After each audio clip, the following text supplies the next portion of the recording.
BA द्वितीय वर्ष राजनीति विज्ञान के विद्यार्थी हूँ। आज मैं आपको अमेरिकी राष्ट्रपति के निर्वाचन के संबंध में विस्तृत रूप से बताना चाहती हूँ। आपका द्वितीय प्रश्न पत्र प्रमुख राज्य व्यवस्थाओं के अंतर्गत हम आज अमेरिकी राष्ट्रपति के निर्वाचन के बारे में बात करने जा रहे हैं।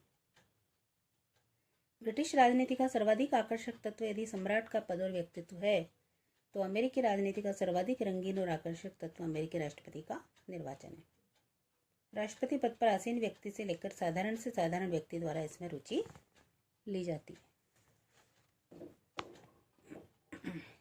राष्ट्रपति के निर्वाचन की प्रक्रिया पर अमेरिकी संविधान में बहुत अधिक मतभेद थे। इस संबंध में दो प्रमुख सुझाव आए थे कि प्रथम राष्ट्रपति जनता द्वारा प्रत्यक्ष रूप से निर्वाचित हो, किंतु सभा द्वारा इसे अस्वीकार कर दिया गया क्योंकि प्रत्यक्ष निर्वाचन राजनीतिक दलबंदी में फंसे बिना संभव नहीं था और संविधान निर्माता राजनीतिक दलबंदी को अपने देश के लिए बहुत अधिक घातक मानते थे। दूसरा सुझाव था कि राष्ट्रीय व्यवस्थापिका राष्ट्रपति का निर्वाचन करे, किंतु इसे इस दृष्टि से उचित नहीं समझा गया कि राष्ट्रपति व्यवस्थापिका के हाथ का खिलौना बन जाएगा। संविधान द्वारा की गई व्यवस्था में राष्ट्रपति के निर्वाचन के संबंध में कहा गया कि प्रत्येक राज्य अपनी व्यवस्थापिका के आदेशानुसार निर्वाचक चुने जिनकी संख्या उस राज्य की सीनेट और प्रतिनिधि सभा के प्रतिनिधियों के बराबर हो। तो संविधान द्वारा की गई इस व्यवस्था में कुछ संशोधन हो गए और व्यवहार में ये पद्धति नितांत परिवर्तित हो गई। प्रथम, संविधान के प्रथम स्तर पर जो बात कही गई कि संविधान के अंतर्गत राष्ट्रपति और उपराष्ट्रपति पद के लिए एक मतदान की व्यवस्था की गई थी, लेकिन 1880 में इस संबंध में कठिनाइयां उत्पन्न हुई। अतः संविधान के 12वें संविधान संशोधन द्वारा दोनों के लिए अलग अलग मतदान की व्यवस्था की गई। इस प्रक्रिया में दूसरा परिवर्तन संविधान के 23वें संशोधन द्वारा किया गया। इस संशोधन के द्वारा कोलंबिया जिले को भी निर्वाचक मंडल के 3 सदस्य चुनने का अधिकार दिया गया। यद्यपि कोलंबिया जिले को कांग्रेस में प्रतिनिधित्व प्राप्त नहीं है क्योंकि कोलंबिया एक जिला है, राज्य नहीं। इस प्रकार वर्तमान समय में निर्वाचक मंडल के सदस्य 538 हैं। 3 कोलंबिया के प्रतिनिधि तथा वर्तमान समय में कांग्रेस के 535 सदस्य हैं। 435 सदस्य प्रतिनिधि सभा में और 100 सदस्य सीनेट में। तलास्की ने इस संबंध में लिखा है कि संविधान निर्माताओं ने राष्ट्रपति के निर्वाचन की जो विधि अपनाई थी उस पर उन्हें विशेष रूप से गर्व था, परंतु उनकी आशाओं में से इससे अधिक कोई आशा भंग नहीं हुई।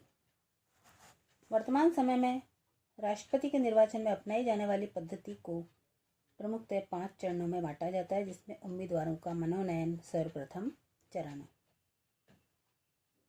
दूसरा, चुनाव अभियान। तीसरा, निर्वाचक मंडल का चुनाव।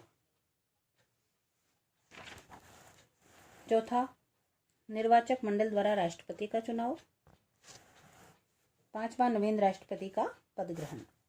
1933 के पूर्व तक निर्वाचित होने के लगभग 4 मास पश्चात 4 मार्च को नवीन राष्ट्रपति द्वारा पद ग्रहण किया जाता था, किंतु 20वें संविधान संशोधन 1933 के अनुसार राष्ट्रपति 4 मार्च के बजाय 20 जनवरी को अपना पद ग्रहण करते हैं।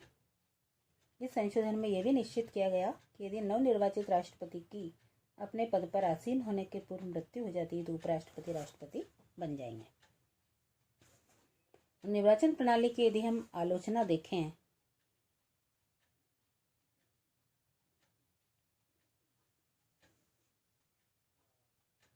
तो अमेरिकी राष्ट्रपति के निर्वाचन में जिस प्रणाली को अपनाया गया उसकी कई आधारों पर आलोचना होती है। जैसे निर्वाचक मंडल के सदस्य दलीय आधार पर चुने जाते हैं।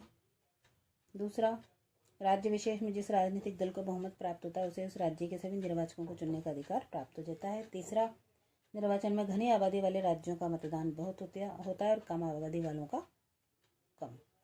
निर्वाचन प्रणाली में यह भी आलोचना की जाती है कि यदि निर्वाचक मंडल मतदान के पश्चात किसी भी उम्मीदवार को आवश्यक बहुमत प्राप्त न हो तो ऐसी स्थिति में राष्ट्रपति का निर्वाचन प्रतिनिधि सभा द्वारा किया जाए तो परिणाम उससे सर्वथा भिन्न हो सकता है, जो साधारणतः होना चाहिए। 5वां, कि भारत में चुनाव संबंधी समस्त कार्यों को संपन्न करने के लिए स्वयं संविधान द्वारा एक संस्था चुनाव आयोग की व्यवस्था की गई, लेकिन अमेरिका में चुनाव कार्यों का संपन्न करने के लिए चुनाव आयोग जैसी स्वतंत्र केंद्रीय संस्था नहीं है। धन्यवाद।